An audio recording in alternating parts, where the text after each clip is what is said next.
Ya. Pues Van Jessy, estamos a punto de comenzar la tertulia número 72 con mucho entusiasmo y mucho agradecimiento de que tu disponibilidad y tu conocimiento. Así que ya Así sé. es, bien contenta que esta sea la número 72, decías, ¿verdad? Sí, así que estamos a punto, a las 7 en punto, mi gente, comenzamos con el saludo formal. Aquí desde la sala del apartamento de mi esposa y mío. Desde cualquier espacio podemos accionar, ¿verdad? Esa es la pancarta que pongo en la sala, era la pancarta que poníamos allí en el Paseo del Bicentenario, al lado del puente de hierro de Trujillo Alto. Gente buena, el grupo, gente buena, que no solamente José y yo, sino que está Eugenio, Gloria, Hilda, Gladys. Son personas que contribuyen para la publicidad siempre, constantes. Salva, dame un segundo, estoy teniendo problemas para conectar. Sí. Subió, pero se... Ya. Ayúdame a ver.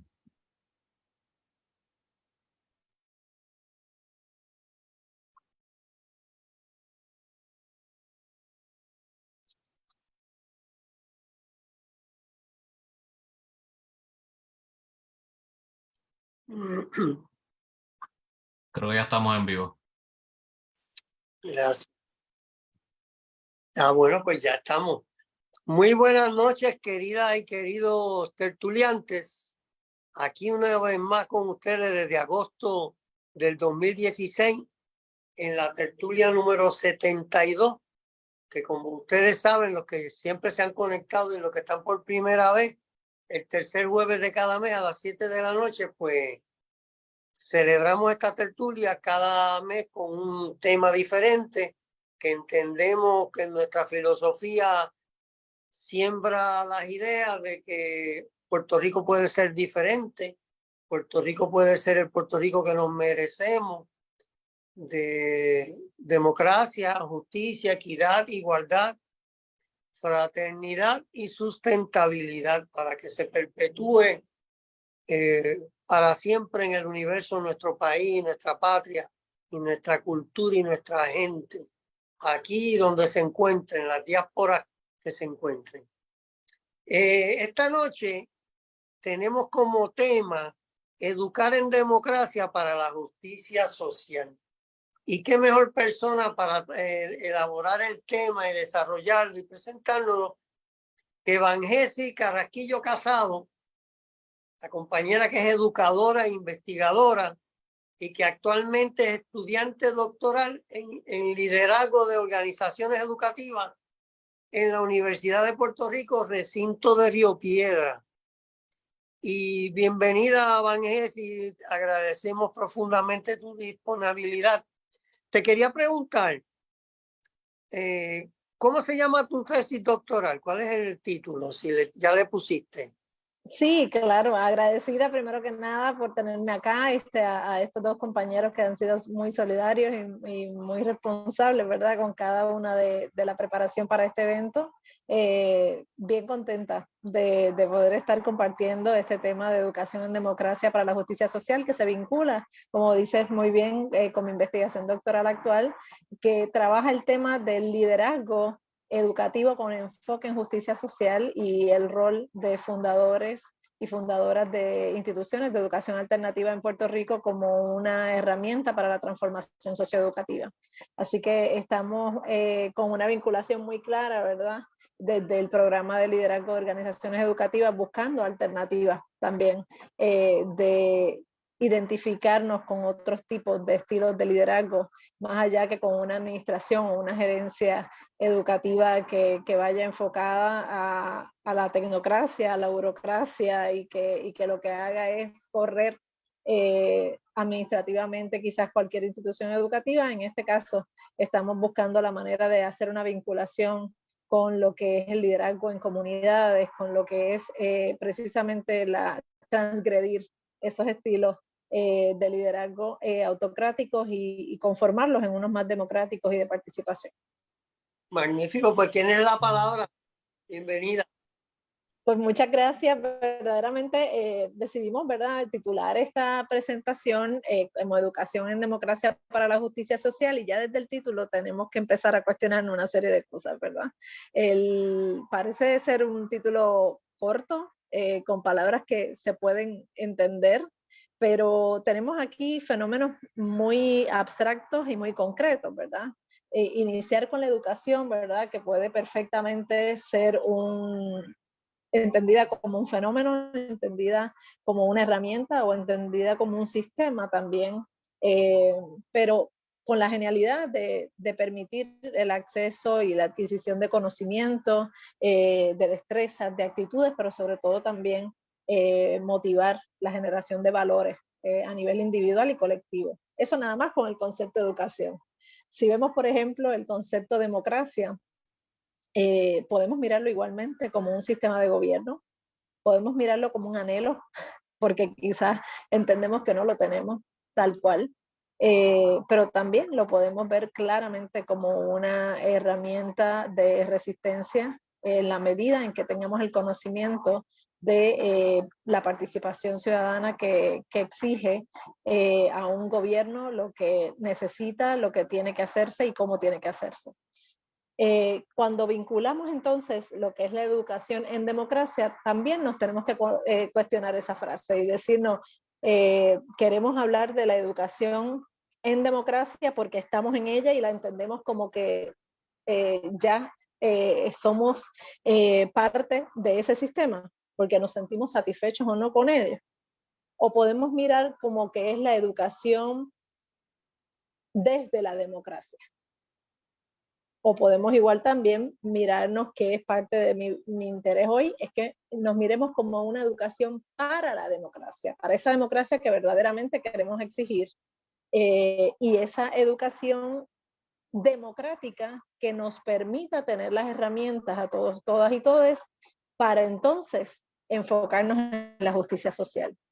Y este elemento de la justicia social, pues ya vamos a ver que incluye una serie de elementos que debe ser una aspiración, pero que en este momento está totalmente asediado por tantas opresiones, no solamente a nivel estructural, si miramos la justicia social desde el derecho humano, pero también verla desde los accesos y la equidad a los diferentes espacios y movimientos, ¿no? Así que en ese sentido, hoy un poco lo que quisiera es no hablar desde ninguna especialidad, sino hablar desde quién yo soy y cómo me he transformado en el proceso, cómo sigo aprendiendo como ser humano, pero sobre todo como puertorriqueña, ¿no?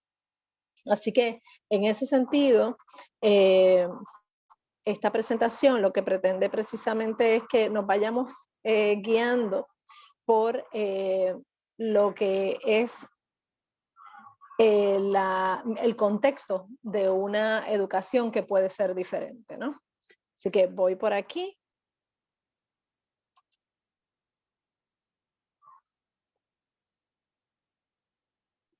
Aquí, ajá. ¿Cuál es mi contexto? Pues mira, yo soy aprendiz de toda la vida. Soy una estudiante que fui parte del sistema de educación pública de mi país en todos los niveles, desde el nivel elemental hasta el nivel superior, y entro también a la universidad pública del país, que hoy todavía, ¿verdad?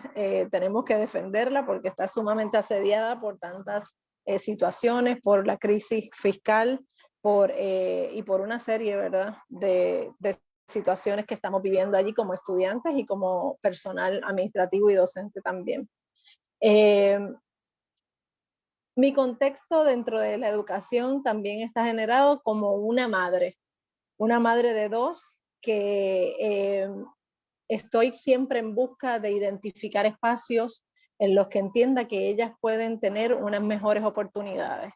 de desarrollarse, de identificar dónde pueden aportar sus talentos para beneficiarse individualmente, pero sobre todo para aportarlo como un servicio a la colectividad, como un servicio a nuestro país.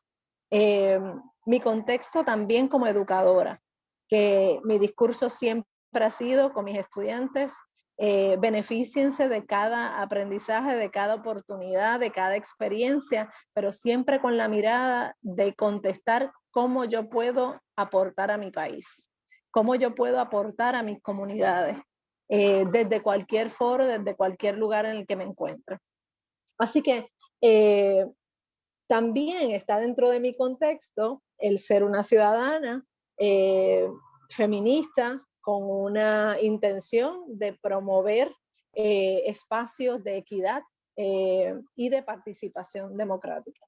Así que entendiendo eso, pues vamos a mirar un poco todos los referentes conceptuales que en esto se encuentran, ¿verdad? Cada uno lo vamos a ir mirando desde todas nuestras experiencias y perspectivas. Así que aquí vamos a estar hablando de lo que es justicia social, como lo vimos desde adentro y afuera, desde arriba, desde la superficie, pero profundizando también en lo que es el derecho y lo que es el activismo político, que es necesario para la justicia social. La justicia social no puede llegar solamente como una esperanza, sino que en sí mismo esa esperanza es una disciplina que requiere de una serie de acciones.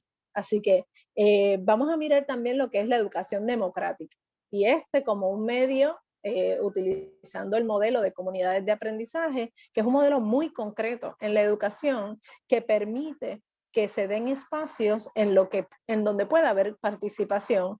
Y no estoy hablando de a nivel universitario o que tengamos que esperar para otros niveles académicos, sino que desde temprana edad tenemos que empezar a promover lo que es la participación, lo que es la escucha activa, lo que es la mediación de conflictos, lo que es la búsqueda de recursos para una escucha atenta y compasiva de la identificación de problemas que tenemos en nuestro alrededor.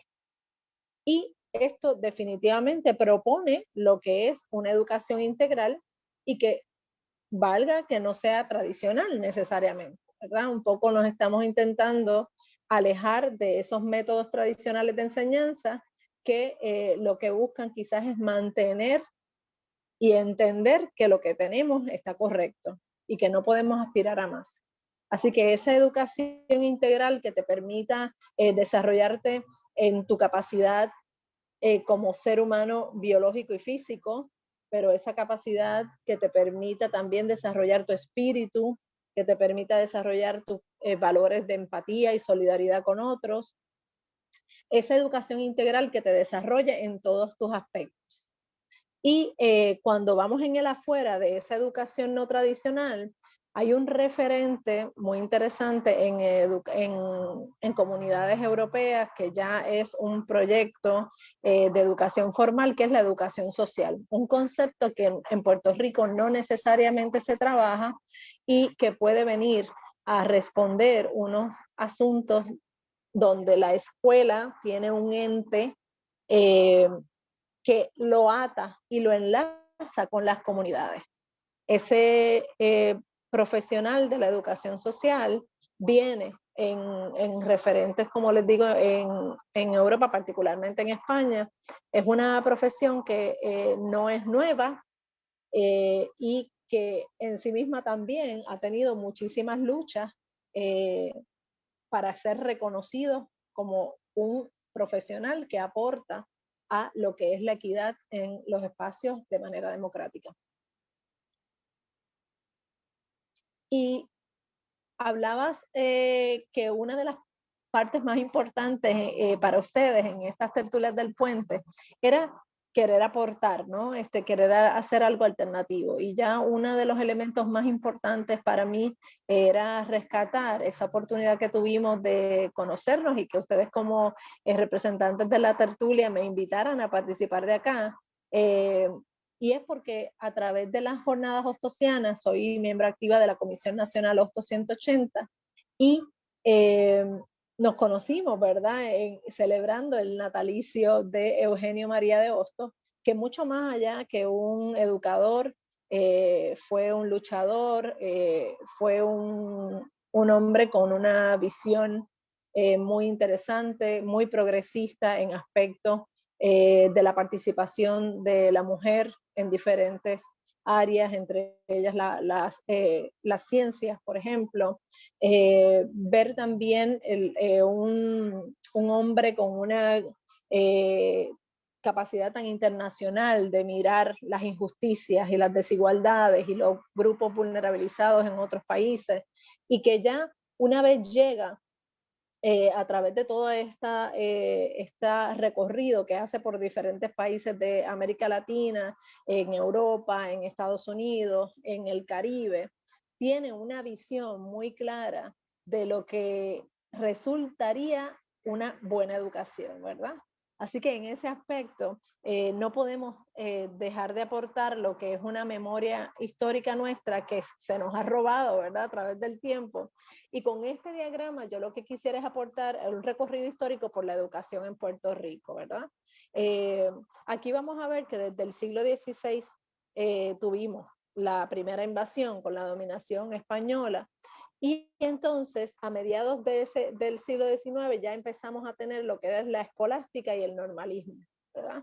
De ahí, esta gráfica va a empezar a mirar cómo vamos cambiando, ¿verdad? Tuvimos ese periodo largo en el que tuvimos la escolástica y el normalismo, pero ya luego, a finales del siglo XIX hasta mediados del siglo XX, tenemos la segunda invasión con el régimen estadounidense, pero empieza un sistema de instrucción pública totalmente bajo el modelo de la americanización. Ese era el proyecto, el que habláramos en inglés, el que pensáramos como cómo piensan ellos en el norte. Así que en este caso Puerto Rico ha tenido un beneficio grandísimo, y es que hemos resistido grandemente, ¿verdad?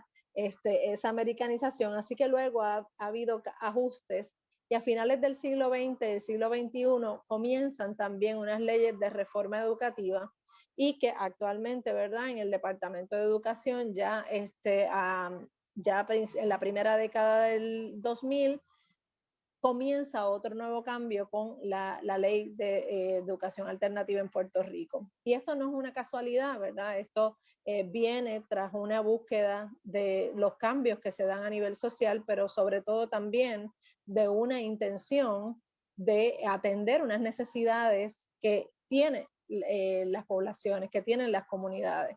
Así que en este aspecto, simplemente ver cómo hemos ido cambiando a nivel de la educación, pero Hostos, con la Liga de Patriotas Puertorriqueños, entre agosto y septiembre de 1898, ya quizás a 4 a 5 años, ¿verdad? Previo a su fallecimiento, ya él viene con toda una experiencia, con todos unos viajes que le aportan, y viene proponiendo en la Liga de Patriotas Puertorriqueños dos objetivos principales: un objetivo político y un objetivo social que tenía la Liga de Patriotas Puertorriqueños. Uno, restablecer la salud de la sociedad, como le llamaba, ¿verdad? Una sociedad que estaba enviciada de coloniaje, y no sé, y está muy cerca de lo que seguimos haciendo, ¿verdad?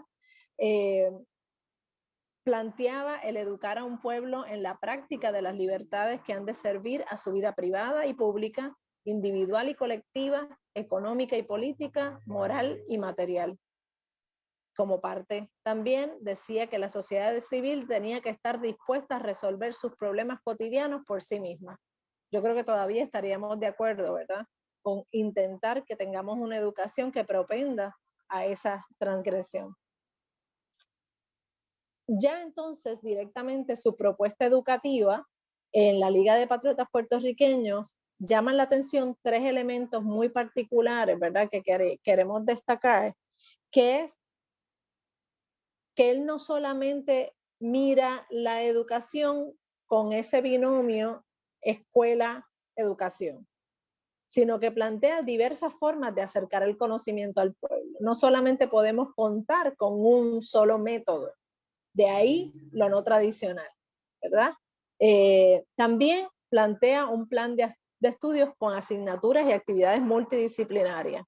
De ahí entonces el desarrollo integral y evolutivo, como lo llama en su texto.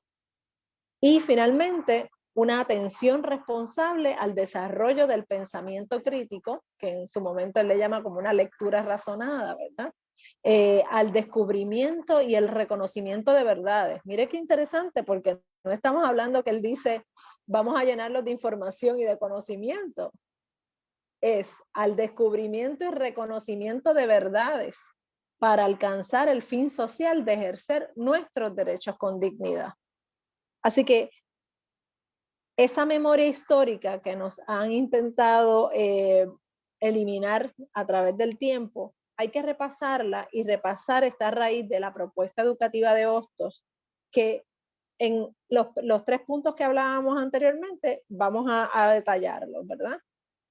Cuando él mencionaba diversas formas de acercar el conocimiento al pueblo, él no solamente hablaba de clases, él hablaba de que hubiesen grupos o comisiones por áreas de trabajo especializadas, ¿verdad?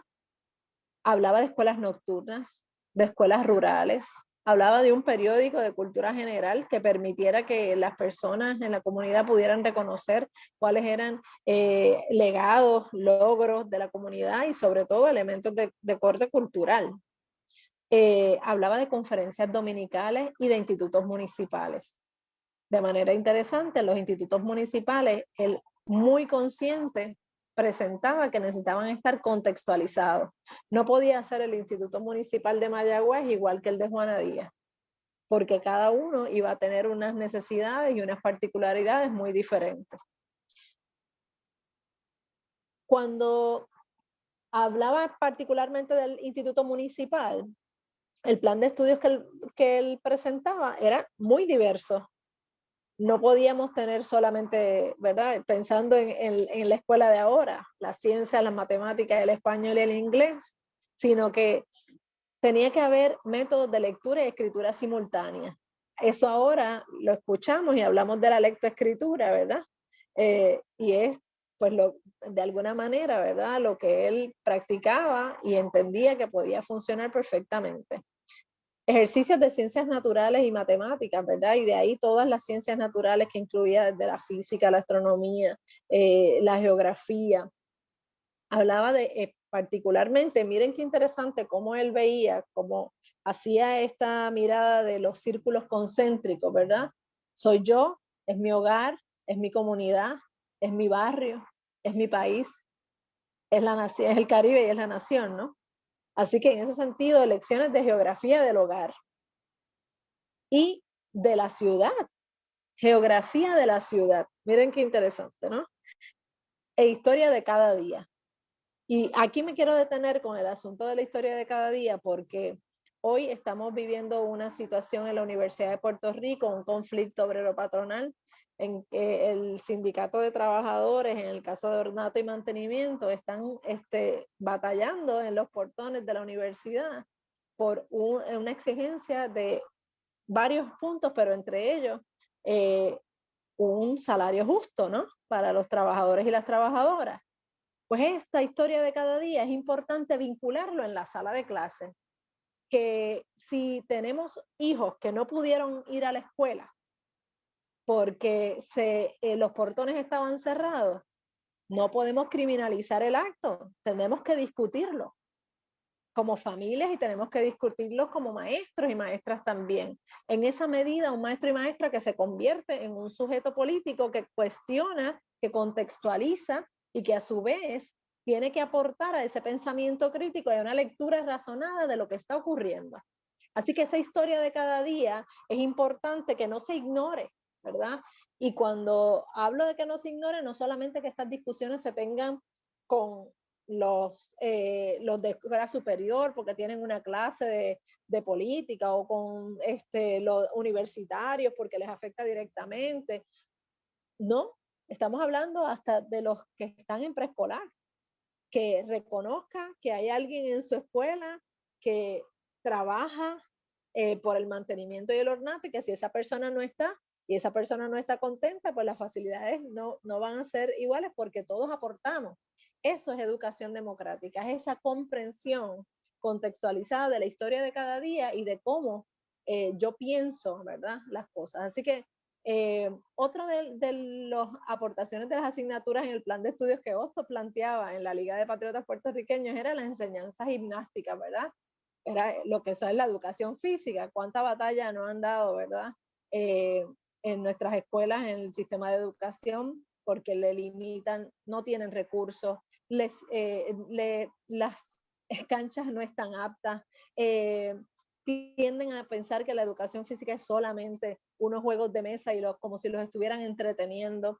Pues no, la educación física es sumamente importante porque parte del desarrollo integral es eso, tener un cuerpo sano que te permita, ¿verdad? Enfocarte y que puedas desarrollar. Claro que sí, él incluye la enseñanza militar, que no la debemos eliminar, ¿verdad? Del todo, porque estamos hablando de una estrategia, estamos hablando de táctica, estamos hablando de elementos que también pudiésemos pensar en lo que es una defensa patria.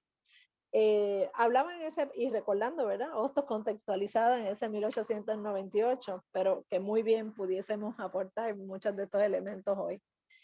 Nociones intuitivas de la moral individual y social era otra de las asignaturas y las actividades multidisciplinarias que planteaba. Enseñanzas técnicas, cómo ha sufrido el currículo en el Departamento de Educación Pública y han eliminado cursos, ¿verdad? Que ha tenido, que ayudaban mucho a eso, a ebanistería, elementos que teníamos de economía doméstica y ¿verdad? Han seguido cambiando. Así que esas enseñanzas técnicas son sumamente importantes también para Hostos en su plan de estudios propuesto. Y no deja fuera las artes, el canto coreado, la escritura y la lectura musical como un elemento también que viabiliza lo que es esa búsqueda y reconocimiento de las verdades. Así que habla de un desarrollo integral, habla de la la interdisciplina, sugiere conceptos y formas diferentes de poder enseñar.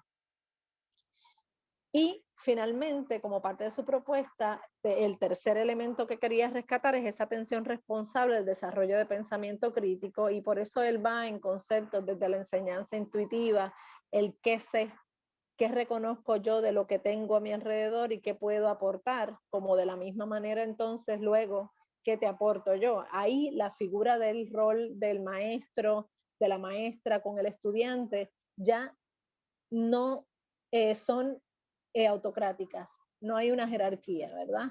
Hay un elemento donde intenta desmontar ese aparato de poder que hoy también lo tenemos con el adultocentrismo, en el que decimos, pues bueno, pues yo como soy el adulto, esto es lo que tengo que darte, tú tienes solamente que pasivamente recibir y no puedes cuestionar, ¿sí? Y tampoco tienes nada que aportar. Así que eso ya lo eliminamos, ¿verdad? Que hay con Hostos una mirada sumamente freiriana también, ¿verdad? Freire es posterior, pero ya Hostos había planteado muchísimos elementos de esta participación y particularmente de manera contextualizada, ¿verdad?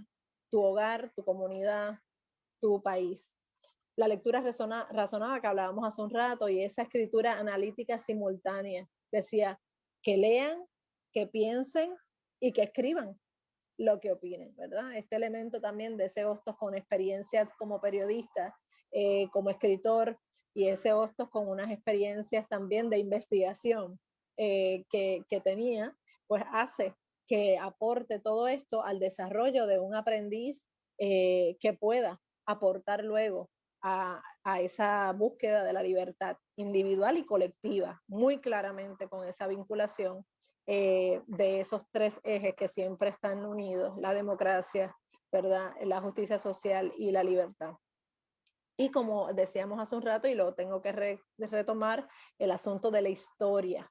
Por eso hoy acá he hablado de la importancia de recordar a Hostos, esa memoria histórica, pero también esa memoria de cambios de nuestro recorrido histórico de la educación, que ha ido sufriendo cambios y que creo que también nos impone la necesidad de que ya tuvimos una imposición de una educación con una mirada española, ¿no? Ya tuvimos que es la escolástica, tuvimos esta mirada de una americanización, pues yo creo que es hora, ¿verdad?, de tener una educación que perciba lo que es la necesidad del pueblo puertorriqueño. Y ahí están nuestros maestros y maestras luchando, ¿verdad?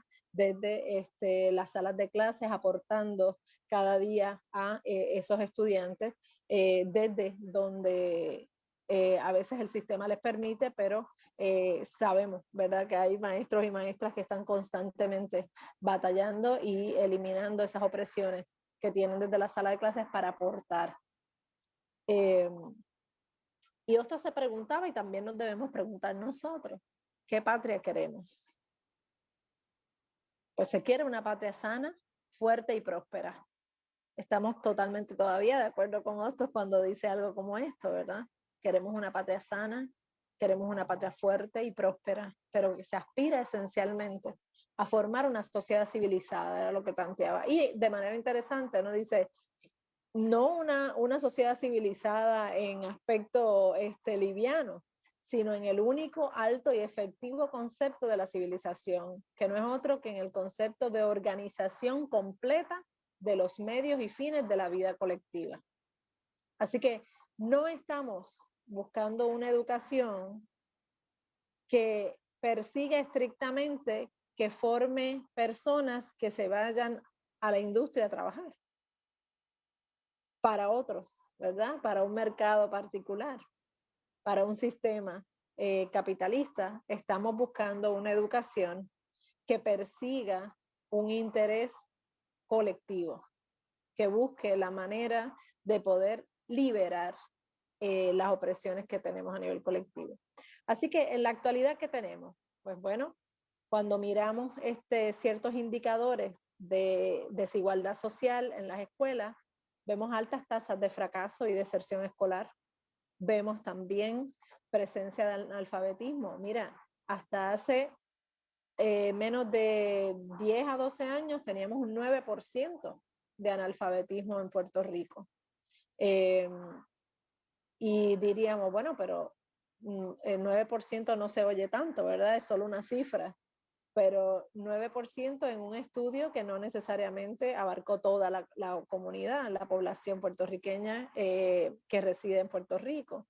Sí, y los ciudadanos que residen en Puerto Rico, sino estamos hablando de un 9% que todavía tiene unas necesidades en un siglo XXI que a todas luces se plantea, ¿verdad?, que hay una educación de calidad y con un sistema millonario, ¿no?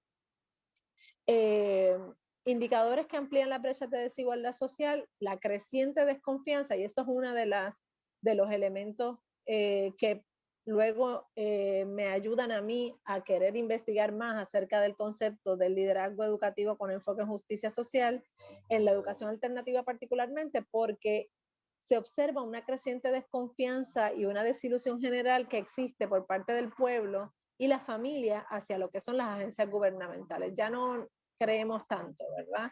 Ya tampoco estamos tan cómodos con las instituciones educativas tradicionales. Estamos en búsqueda de otros tipos de metodologías no tradicionales, pero también que abarquen que nuestros hijos e hijas puedan tener experiencias que les permitan desarrollarse de una forma diferente y no solamente que repitan, ¿no? Ni que sean pasivos, sino que queremos que estén activos, que tengan unas reflexiones, que unas acciones. Así que en ese sentido, estos tres son indicadores que amplían las brechas de desigualdad social y que al momento de ver la vinculación con la educación puede servir precisamente como una herramienta de liberación del ser humano, pero estos indicadores promueven esto: desigualdad, exclusión social y pobreza.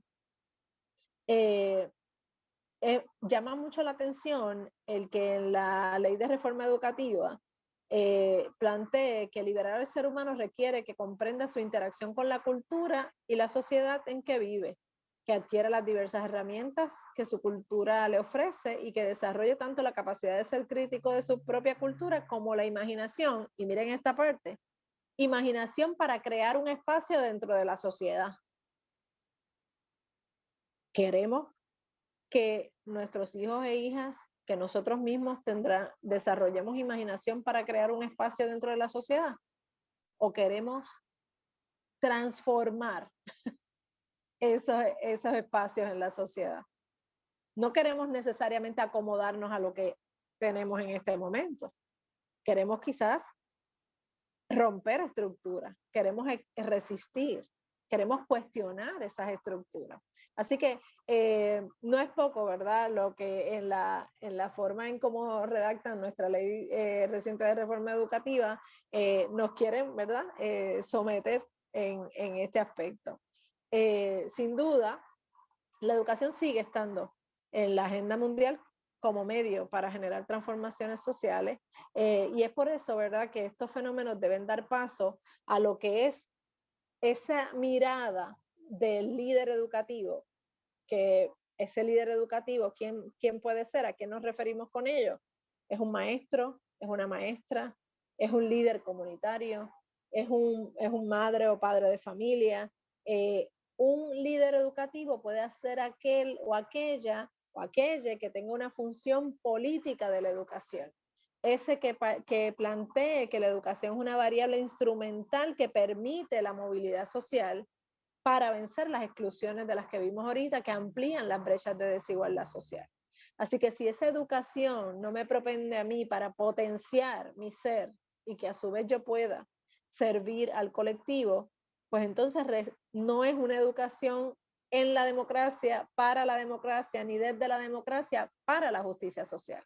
Estamos buscando otro tipo de educación y otro tipo de líder educativo. ¿Qué tiene que mirar ese líder educativo? Tiene que reconocer las características de la justicia social, que entre ellas no solamente es la inclusión de personas con diversidad funcional, sino también es el problema que tenemos con el racismo en el país. Acaban de eliminar el año pasado el currículo, un proyecto genial que habían trabajado con el de educación con perspectiva de género y que a golpe y porrazo por fundamentalismos ha sido eliminado. Un proyecto que a todas luces iba a aportar muchísimo a lo que sería la equidad, un reconocimiento de una visión diferente, no solamente en la aceptación de la diversidad, el amor y el aprecio por lo diferente. Así que en ese sentido necesitamos líderes educativos con una actitud de incluir, pero también de actuar en favor de la construcción de espacios equitativos y que pueda generar prácticas que se enfoquen en la búsqueda de esa justicia social. Un líder educativo que reconozca lo que es la educación democrática, donde todos y todas y todos somos necesarios, donde promueva la participación y el desarrollo de redes que a su vez nos permitan alcanzar otros cambios y que pueda reconocer el modelo y algunas estrategias del modelo de comunidades de aprendizaje en el que todos los miembros que participan de ella no solamente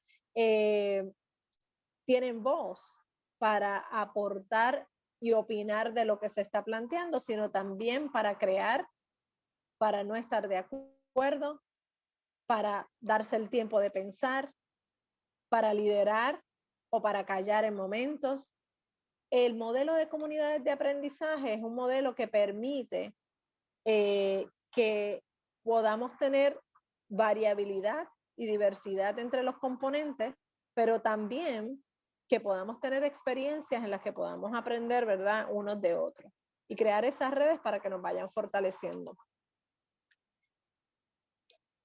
Y hablábamos y retomábamos el concepto de la educación social, que como dijimos al principio, lo traemos desde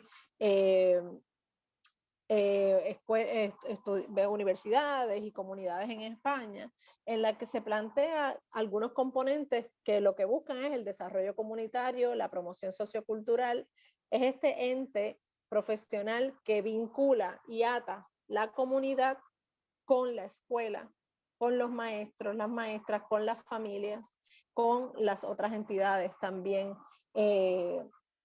privadas o públicas que forman redes de gestión como recurso socioeducativo. La educación social propende a esa intervención contextualizada. Una escuela en un campo como por ejemplo en Jayuya, pues tiene que tener unas necesidades y unas particularidades que no puede y no tiene que tener una escuela en San Juan, en el área urbana.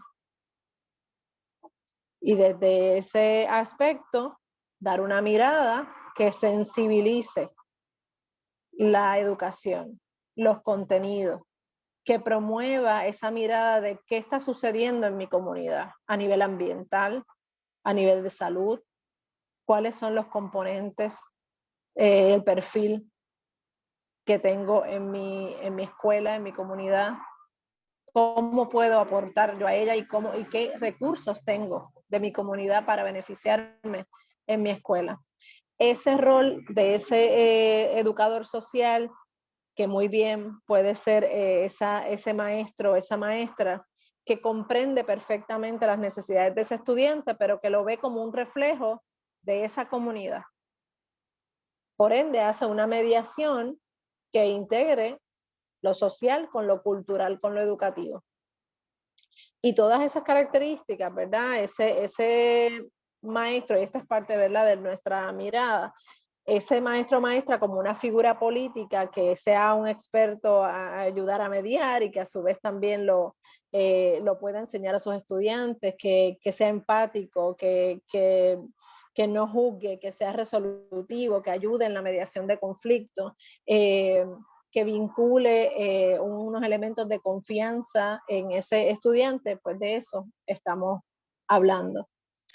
Así que parte de nuestra intención es reflexionar acerca de lo que puede ser una educación alternativa, y aquí resaltamos lo alter como lo otro, como lo alter como aquello que resiste, lo alter como aquello que busca romper estructura, pero lo nativo como un proyecto de nuestro, ¿verdad? Contextualizado en Puerto Rico, con nuestra situación colonial, una educación nativa que entienda a nuestras mujeres, a nuestros hombres, una educación que busque comprender las necesidades y que escuche las voces de diferentes comunidades, que active las organizaciones que están haciendo muchísimo, ¿verdad? Por los diferentes espacios comunitarios, escuchar las voces de miembros de diferentes comunidades.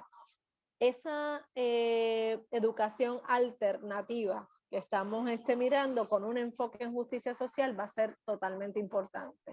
Ya no estamos viendo aquí que necesitamos una educación alternativa para que le enseñen a los niños, niñas y niñas en la escuela con métodos no tradicionales. No solamente es eso, es enfocarnos en mirar cómo ese estudiante puede retenerse en la escuela, para qué lo va a hacer, cómo ayuda a su comunidad, cómo empatiza con los problemas de su comunidad y cómo aprende a resolverlos por sí mismo o en colectivo, esos problemas de comunidad.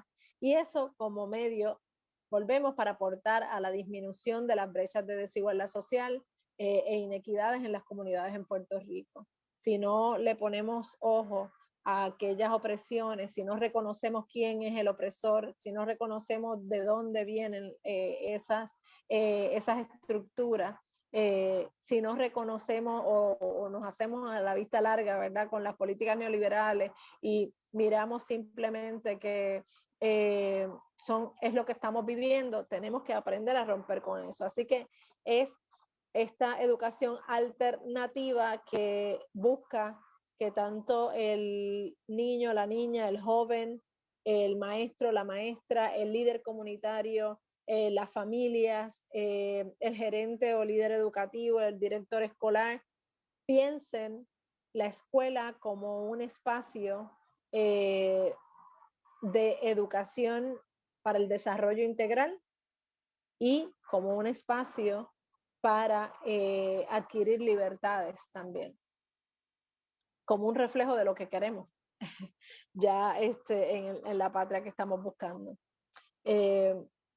Esta cita me llama mucho la atención de estos autores, Calvo Muñoz y otros colaboradores, donde plantea que una buena educación trabaja como afirmación y potenciación de vida.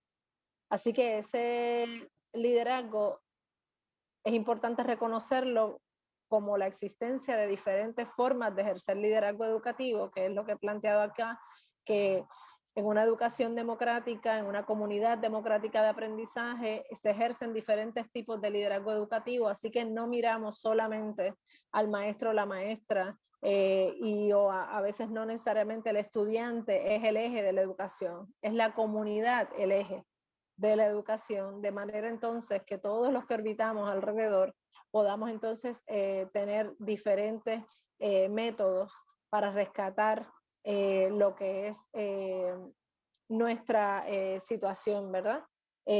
Acá una forma interesante es que apuntamos a que a las universidades en cuanto a la necesidad de formar a los nuevos maestros y maestras con esta mirada, con una mirada de sujeto político, no formar a los maestros y maestras que están levantándose bajo las mismas teorías, bajo las mismas estrategias que un maestro y maestra que está integrándose a la escuela pueda reconocer que no está ahí para ir a dar nada, sino también para recibir, pero sobre todas las cosas para problematizar lo que está pasando ahí, para mirar a los ojos a esos estudiantes y ver más allá, ver esos círculos concéntricos de los que hablaba Augusto, mirar su hogar, mirar su comunidad y cómo se puede aportar. Así que en aspectos de liderazgo y la educación formal para nuevos líderes educativos, pienso que es importante, ¿verdad? La atención a lo que es la educación democrática, lo que es la justicia social como un enfoque de nuevo liderazgo que ate la vinculación comunitaria, no que, ¿verdad? Que cumpla con sus horas, salga a las 3 de la escuela y se monta en su carro y se va, ¿verdad? Algo sucede en esa comunidad cuando cierra la escuela. ¿Y por qué deberían cerrar las escuelas, verdad? Deberían ser espacios donde de encuentro para la comunidad. Una educación con métodos no tradicionales de enseñanza que rescaten la memoria histórica, la contextualizada, una memoria crítica que nos permita entonces vincularnos con otros y con otras para actuar en comunidad. Y finalmente, ese activismo que buscamos para poder identificar las situaciones que aquejan a nuestras comunidades y participar democráticamente en la solución de ellas, de manera que se generen acciones transformadoras que nos permitan entonces no ser seres pasivos y no ser ciudadanos que seamos objetos, sino sujetos políticos donde tomemos acción. No nos enseñan cómo tú puedes proponer un proyecto de ley, no nos enseñan cómo tú organizar un grupo, no nos enseñan cómo tomar las plazas públicas, no nos enseñan cómo protestar en colectivo o no ante la instalación de unas antenas en tu comunidad. No nos enseñan a eso. Así que desde temprana edad tenemos que empezar a mirar el contexto. Y bueno, pues un poco esa es mi aportación de hoy. Agradecida y bueno, interesadísima en que podamos conversar y algunas preguntas que puedan surgir precisamente de la audiencia que nos escucha. Extraordinario, Vangelis, a la verdad que emociona tu aportación con una mirada estratégica tan importante para nuestro pueblo que vive bajo un marco colonial y neoliberal,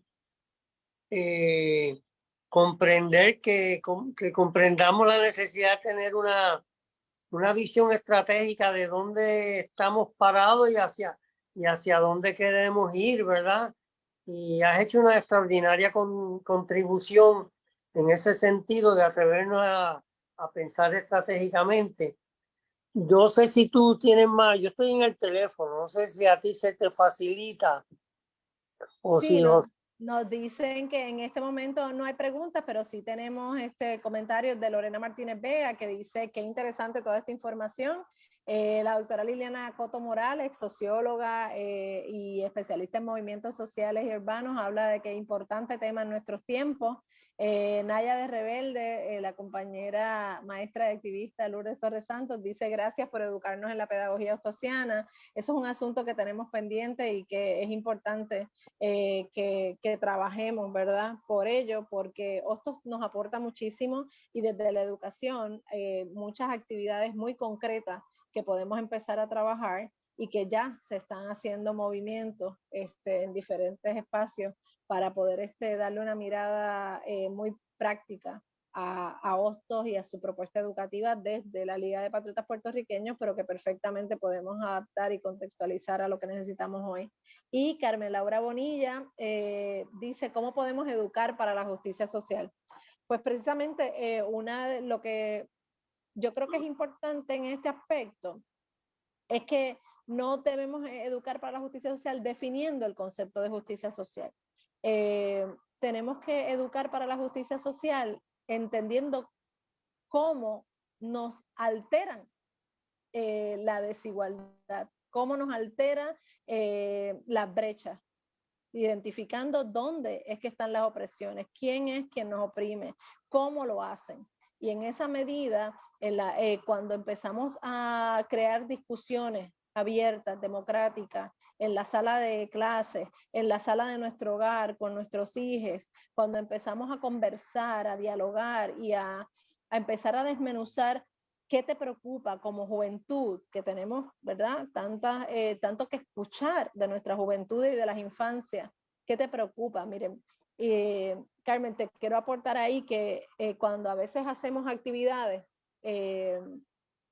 en donde preguntamos cómo te sientes a jóvenes, a infantes, el agobio, el cansancio, la desilusión, la decepción, son palabras que siempre surgen. Así que es parte de empezar a buscar más allá, a escuchar, a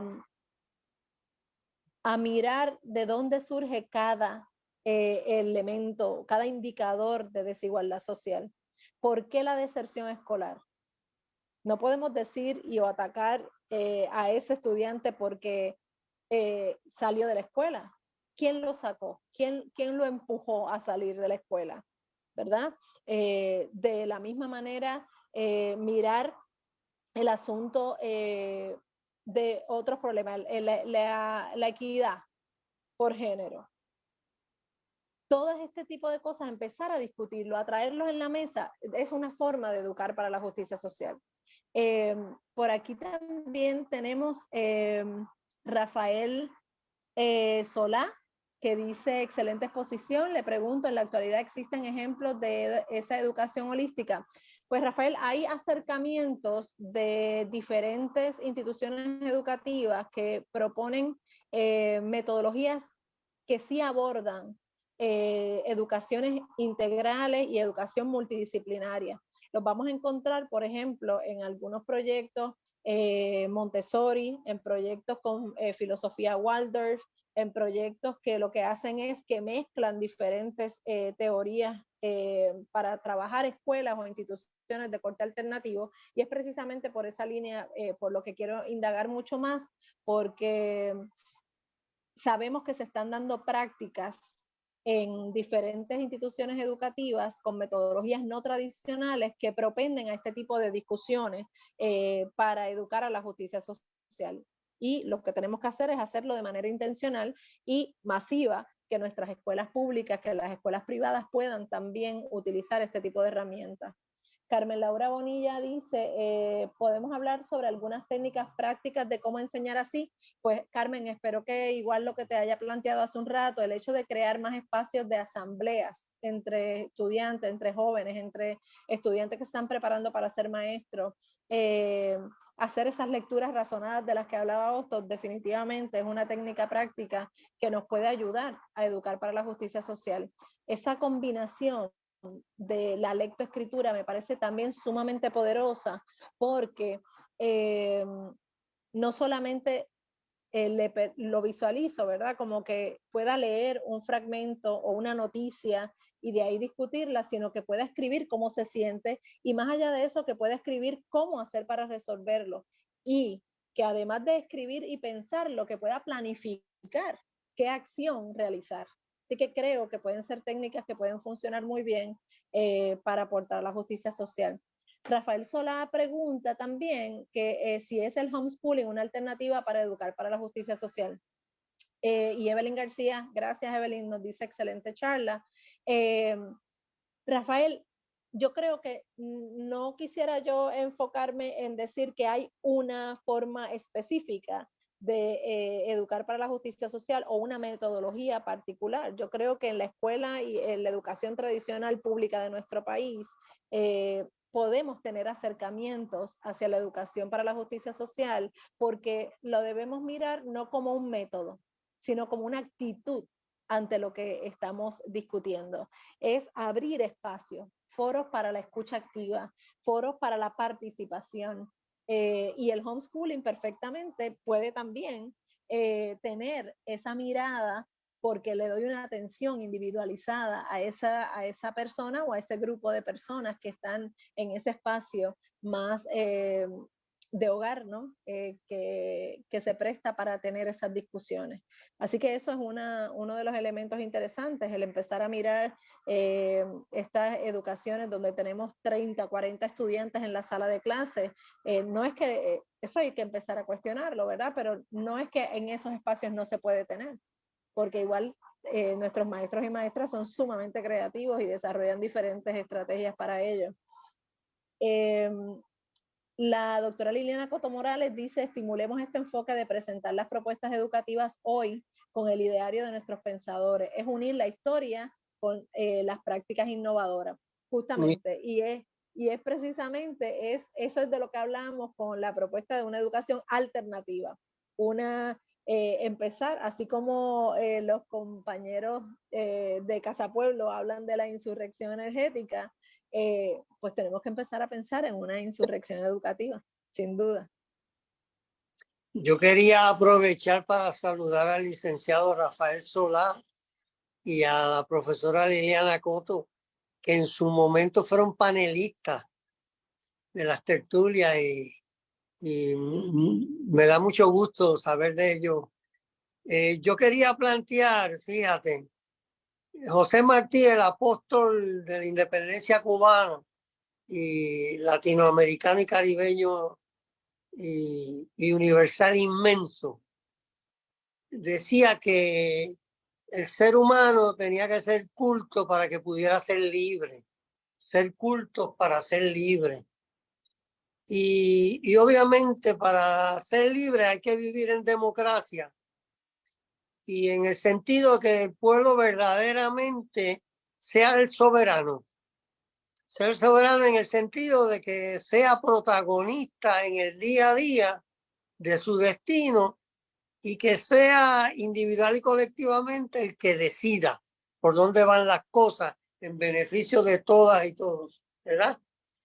Y por lo tanto es como si libertad, democracia y justicia social siempre anden unidos, cogidos de la mano, ¿verdad? Esos tres aspectos, entendiendo justicia social como igualdad y equidad, ¿verdad? Y me encantó que trajeras a Hostos porque, y como dice Liliana, hay que recurrir a nuestro sabio, a nuestra memoria histórica que está llena de sabios y mujeres sabias. Juana Colón, Luisa Capetillo, Lolita Lebrón, etcétera, etcétera, ¿verdad? Y Hosto, como nuestro gran educador y emancipador, hablaba de la conciencia plena, de educar para que el ser humano tuviera una conciencia plena. Y él decía, cosas que tú tocaste ahí bien importantes, decía, para que un ser humano esté consciente plenamente, tiene que satisfacer que tenga un conocimiento profundo, obviamente implica un pensamiento crítico, una actitud solidaria y empática, que tú la mencionaste, y como tercer elemento, una disposición a la acción transformadora. Él dice que si el ser humano junta esos tres elementos, va a vivir en conciencia plena. Por lo tanto, si falta una de ellas, se queda coja la cosa en términos de la conciencia plena, tú sentirte como ser humano consciente de la realidad presente, de tu historia, de tu futuro y del universo, ¿verdad? Y para mí eso es bien importante. Entonces quería comentar que los pueblos originarios, incluyendo nuestros taínos y los pueblos originarios en América, sobre todo en América del Sur y América Central y América del Norte, porque México es parte de América del Norte. Es el país más sureño de América del Norte. Porque mucha gente dice que es Centroamérica y no. Entonces, todos esos pueblos originarios que existen y están vivos y vibrantes, nos dan una lección todos los días del buen vivir, en el sentido de que ellos se educan colectivamente. La educación de forma natural es cotidianamente colectiva. Y yo lo viví agraciadamente. Yo decidí ir a estudiar a México porque quería conectarme con América Latina. Y estudié una carrera de ingeniero agrónomo donde nos metieron literalmente en el campo, con comunidades originarias, campesinas.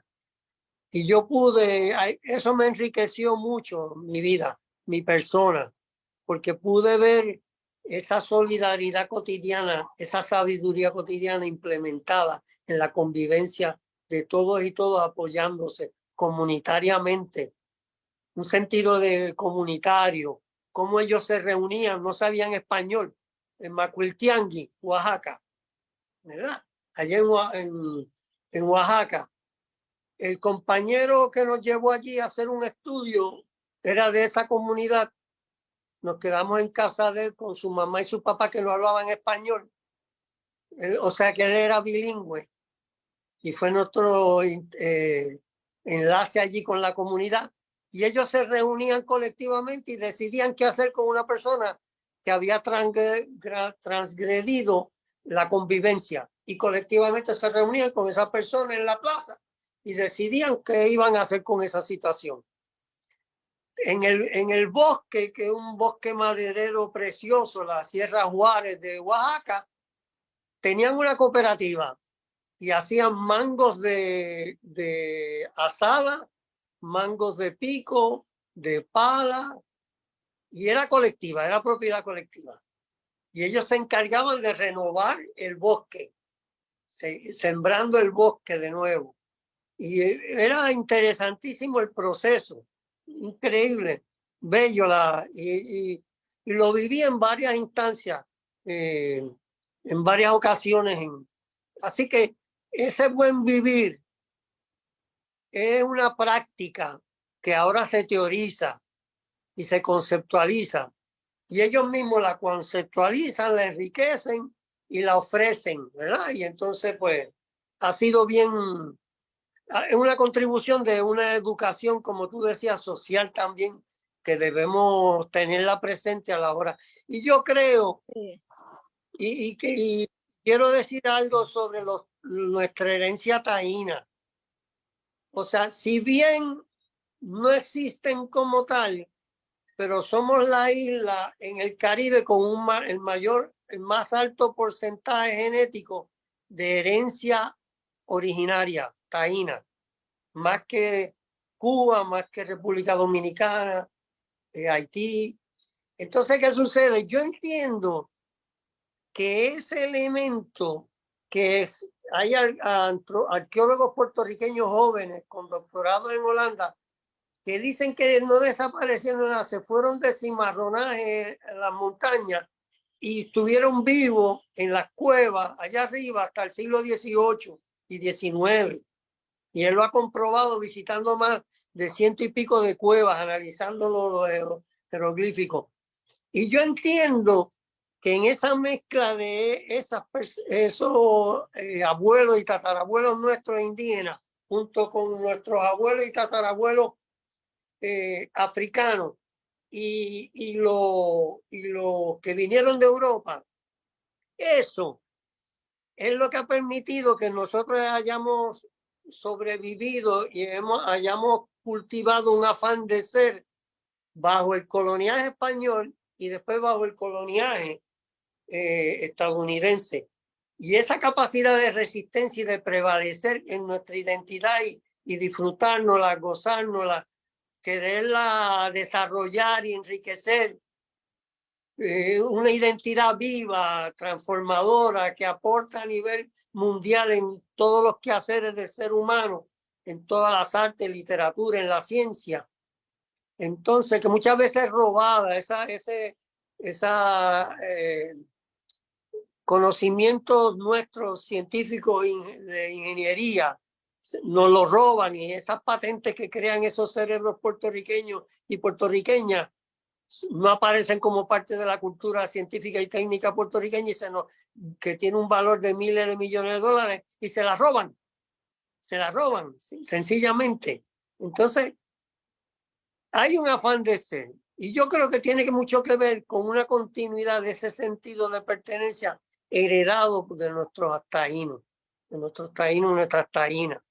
Yo pienso que eso está ahí, y por ese sentido de pertenencia en el municipio, cagüeño, fajardeño, cariduro, ¿verdad? Y así, eso que muchas veces el bipartidismo atenta con disolver los 78 municipios, porque ahí hay un sentido de identidad hasta en el equipo de pelota AA, de Sidra, ¿verdad? El equipo de AA de Cagua, el equipo de AA de, ahora mismo no me recuerdo cuál fue el que ganó este año, de todos los pueblos. Métanse a ver una pelota sabrosa. Quieren vivir lo que es pelota sabrosa, vivir esa experiencia, ir a un juego de AA. Mucho mejor que un pelota profesional. Bueno, me he extendido, ¿verdad? Y si hay otro...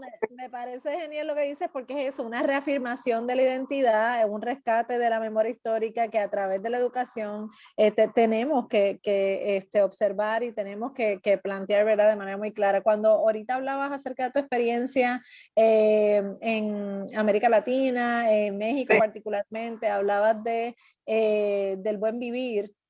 Recordé inmediatamente una actividad muy concreta que puede ser un muy buen modelo, que son las escuelas normales en México, porque el tipo de educación que se da, por ejemplo, para la preparación de maestros, porque para eso son las escuelas normales, están internados en un espacio dentro de una comunidad en el que no solamente toman sus clases, sino que tienen que cultivar la tierra para poder alimentarse, tienen que dividirse las tareas, tienen que participar de asambleas para tomar decisiones de gobernanza en la escuela, pero también tienen que salir a la comunidad a dar de su tiempo y de servicio. O sea que es una práctica de lo que estás aprendiendo a hacer, ¿no? De tu formación. Así que aquí eso a mí me llama muchísimo la atención, ese tipo de estructura que pueda aportar para lo que verdaderamente también resulten nuevos modelos de educación formal para la preparación de maestros y maestras de una manera alternativa en el país. Así que recordé cuando decías esto, porque se vive lo que es la participación democrática en esos espacios y sobre todo con una mirada al buen vivir, ¿no? Así que quería aprovechar por aquí y mencionar algunos comentarios que nos comparten por acá. Margarita Margarita Capó dice, extraordinaria exposición, gracias Margarita. Mientras más escucho de Hostos, más me sorprendo de su grandiosidad. Fascinante mirada desde el cómo lo que hay nos impacta negativamente. Altamente preocupante el sentimiento. Ni se diga la verdad de una danza tan valiosa, la veda de una danza tan valiosa. Gracias, Salva, por ser puente, ni se diga para el excelente recurso. El cómo, actitud, escucha, mirada amplia, educación alternativa nos deja pensando, esperanza. Y María Cruz, aquí toca un tema bien interesante, Salvador, que me parece muy importante que lo plantee, que es que estudió en la Escuela Elemental de Isabelita Freire de Mato. Importantísimo que la mencione porque precisamente es Carmen, que estaba preguntando hace un rato de experiencias muy prácticas en la escuela, y yo he hablado con varios egresados de esa escuela de Isabelita Freire de Mato, así que me encantaría conectarme contigo en futuro, María, porque todos y todas se han movido por diferentes líneas, pero tienen un recuerdo muy claro de una afirmación patriótica, ¿verdad? Entonces dice aquí María Cruz, que estudió en la Escuela Elemental de Isabelita Freire de Mato y que Eugenio María de Hostos, y fue la que marcó mi vida. El currículo incluía 3 idiomas, música, artes manuales y tiempo de biblioteca. Puedo decir que fue la que abrió las ventanas a lo que está afuera, a otra mirada. En aquel entonces no sabía que me estaban enseñando la mirada crítica, el pensamiento crítico, que es la mejor forma de enseñar pensamiento crítico, es que uno ni se dé cuenta. La escuela debe ser pertinente no solo al estudiante, sino al mundo, al presente que vivimos y donde vivimos. El estudiante que no es feliz en la escuela, que no es feliz aprendiendo, le estamos robando sus posibilidades de ser. Totalmente de acuerdo. Y quiero aprovechar, Salvador, si me permite, Claro. a estas personas que han estado escribiendo y en busca, por ejemplo, de elementos muy prácticos de cómo ver a Hostos en un currículo, de cómo tener la oportunidad de recibir información. Yo voy a anotar mi información porque, y pueden ustedes, por favor, escribirme. Banjessy es mi correo electrónico, b de bueno a ngesy@gmail.com. Me pueden escribir ahí para poder compartir necesidades, experiencias, ideas de esos tipos de lo que pueden ser metodologías muy concretas, y hacer un junte de ideas, porque precisamente eso es lo que propone. Todos somos parte de, todos aportamos y todos nos debemos escuchar. Y eso que mencionas en relación a las bibliotecas, por ejemplo, que menciona María, actualmente me llena de muchísima ilusión un proyecto que estoy trabajando hace más de 2 años en una escuela en el barrio Gripiñas, en Jayuya, una comunidad escolar que ha atravesado, ¿verdad?, diferentes situaciones, entre ellas una resistencia por que no le cierren la escuela por esto de las columnas cortas. Así que una escuela con paneles solares, pero que a veces no tiene energía eléctrica y hay que suspender las clases. Una escuela que a veces por situaciones de no tener el recurso agua tienen que cerrar, pero las familias están sumamente conectadas con sus maestros y maestras. Y desde allí llevamos un proyecto que va con la mirada de educar para la justicia social y desarrollar otros tipos de destrezas de lectoescritura. Y es un proyecto que le hemos llamado Hostos en Jayuya, peregrinaje desde las bibliotecas. Y ese proyecto, primero que nada, que ha sido una combinación de arte en la biblioteca, porque llevamos un artista local a plantear un mural de Hostos. Un Hostos que tiene una cita y que está presente en la biblioteca, y que típicamente la biblioteca es el lugar de encuentro, de reuniones de la comunidad escolar, pero también de los que vienen de afuera del Departamento de Educación. Y es sumamente interesante cómo se ven estas reuniones con los altos ejecutivos del departamento allí, viniendo a querer crear un poco de tensión en la escuela, y Hostos está allí mirándolo, ¿verdad?, en la pared de la biblioteca. Pero también el artista ha planteado desde su talento, pero como aprendiz, que no conocía de Hostos y que nos los han robado. Así que el artista en el proceso que va pintando, vamos acompañándole, hablando de Hostos, para que cada pincelada sea significativa, pero todo el panorama en el que Hostos está es un panorama contextualizado a la comunidad. Y allí te relato algo tan genial para que vean cómo está relacionado la educación con la justicia social, la sostenibilidad, el ambiente. Los estudiantes mencionaban que hay un río cerca de la escuela, ¿verdad? Y con la bibliotecaria que se trabajó ese proyecto, no se había dado a la tarea, era una maestra bibliotecaria nueva, y no habían mirado hacia arriba que la montaña está llena de palmas corozos. Yeah. Y ese elemento quedó como sumamente importante que quedara plasmado en el mural, porque era un elemento muy singular de ese barrio, de esa comunidad.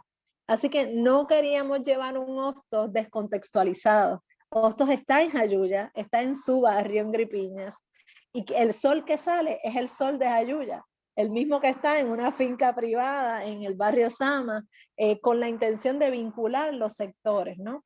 Y parte de lo que pretende ese proyecto es que hayan infancias y juventudes que se acerquen a Hostos utilizando elementos de desarrollo de destreza, como es una cosa tan clara como la identificación de las vocales. Pues hubo una maestra que desarrolló toda una actividad de aprendizaje en la que con el nombre de Eugenio María de Hostos, los pequeñitos tenían que identificar las vocales en el nombre de nuestro Eugenio María de Hostos. Es una forma de acercarnos a ese personaje, pero sobre todo dar una mirada a la creación. Así que utilizan las letras, las convierten, hacen otras cosas. Y es parte también de que en la conversación hemos hecho narraciones de cuentos relacionadas a los derechos humanos como prácticas precisamente de cultura de paz. Así que estamos bien interesados, ¿verdad? Desde mi perspectiva, en poder darle continuidad a este tipo de proyectos, vincular que la biblioteca, uno de los elementos importantísimos que Hostos planteaba, que las bibliotecas escolares no solamente podían ser espacios para guardar enciclopedias, las bibliotecas escolares tienen que ser espacios de encuentro donde haya el espacio del maestro que sirva de modelo para ese estudiante que está mirando que su maestro lee. Las bibliotecas escolares también tenían que ser espacios como museos para poder presentar el arte de esos estudiantes. Así que tenemos la oportunidad de aportar desde diferentes actividades a una educación en democracia para la justicia social, y cada uno de los elementos que podemos hacer, las tertulias del puente, que es la que estoy muy agradecida por haber estado acá, es un foro de educación ciudadana que aporta también a la justicia social en la medida en que lleva un mensaje muy particular de liberación. Así que por mi parte, bien agradecida. Y bueno, pues Salvador, encantada de que me hayas permitido estar aquí, y que a las personas que están conectadas, pues que por favor que se conecten y que me consigan en Facebook para que podamos seguir la conversación en otros espacios. Fíjate, Vanessa, yo pensando que quizás sería bueno hacer un documental de esa experiencia para que otras comunidades y escuelas y comunidades conozcan de todo lo que se puede hacer en Puerto Rico con gente nuestra, de todas las edades. Hacer un documental sería extraordinario, piénsalo a ver. Entonces, ahí lo tengo, lo anoto. Y mira, yo pienso, para terminar, que todo esto ayuda a que nos podamos como pueblo salir con todas las expresiones que tenemos organizados, comunitarias, sectoriales, porque esto es un país con fuerzas vivas. Es una manera, eso contribuye mucho a que podamos salirnos del corral de la politiquería y rescatar la política como una actividad humana de mucha dignidad, que al decir de la monja brasileña Ivonne Guevara, ella decía que había que hacer de todo ser humano un político y una política, porque es la actividad humana que armoniza el talento de los seres humanos en actitud solidaria con los recursos que nos provee la naturaleza, en armonía con esa naturaleza, para satisfacer para las presentes y futuras generaciones una calidad de vida, un buen vivir. Y esa es la esencia de asumir la política como actividad de dignidad humana individual y colectiva. Y fíjense ustedes cómo a través de los medios intentan que como pueblo no nos salgamos del corral y que no veamos posibilidad de hacer otro tipo, y que los portavoces de esa nueva política tratar de atacarlos y atacarlas. Esa nueva política está ahí y tiene portavoces a todos los niveles, y cuando se enfrentan a los medios los tratan de ningunear, ¿no? Es que nos están tratando de ningunear. Están sumamente preocupados y temerosos de que nos les salgamos del corral y nos les vayamos fuera de su control. Entonces nosotros estamos en una situación de inflexión, ¿verdad? De un parteaguas, de realmente convocar todo ese talento que tenemos, ese afán de ser, de prevalecer, y con una educación crítica y social, solidaria, democrática, que sea portavoz de justicia social. Entonces nosotros vamos a poder convencernos y afirmar que hay otra manera que estamos haciendo una nueva política, que esa política es cualitativamente garantizadora del Puerto Rico que queremos, de sociedad democrática y de justicia social y de igualdad y de equidad. Y está ahí, está presente, porque nos lo demostramos en el verano del 19. No 4 gatos o gatas, sino miles de puertorriqueños y puertorriqueñas salimos a la calle y logramos, no con el recurso de una ley, sacar a un gobernador corrupto y arrogante y a una pandilla de gente. Y tuvimos la experiencia de la fuerza que tenemos como pueblo cuando nos juntamos. Así que no partimos de cero. Hemos tenido experiencias tras otras, cotidianas y coyunturales extraordinarias, que hablan muy bien de nosotros. Y con todo esto, aportaciones, ¿verdad? De todos los sectores, pues vamos a prevalecer y vencer y transformar en nuestra realidad y contribuir con eso a que la humanidad sea mejor. Nuestros hermanos caribeños, latinoamericanos y de todo el mundo, pues una contribución puertorriqueña, que el mundo sea mejor, ¿verdad? Pues te agradecemos. De acuerdo. A la gente que se conectó, extraordinario.